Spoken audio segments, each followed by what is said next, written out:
So mga ka-ihoops, para sa nagre-request ng Euro step, so tuturo natin yung basic Euro step na pwede natin pagsimulan, pwede natin ma-improve.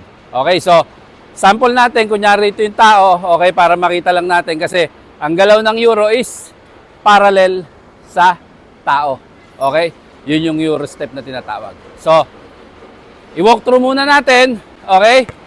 So, bago dumating sa tao, okay, siyempre, nagpiprepare ka na para magamit mo yung Euro step. Okay? Dadampot na tayo ng bola, lead foot ng right, then outside, okay? Outside ng tao, parang for example, ito yung tao, outside right foot, then Euro step tayo ng left, going to the basket. Okay? So, walk through lang natin na mabagal muna, dampot, okay?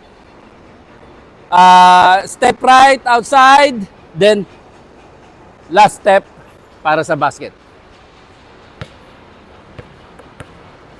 Okay, run natin ng full speed.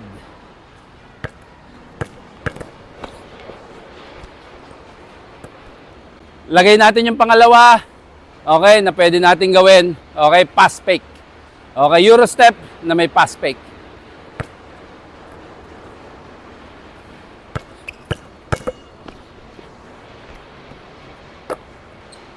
So guys, tulad ng lagi ko sasabi, tamang timing, okay, isushoot natin yan. So, kayo na mag-develop, pwede malaking stride, maliit na stride, basta tatandaan lang natin, okay, parallel sa tao, para hindi dire-diretso sa basket, hindi dire-diretso yung direction natin.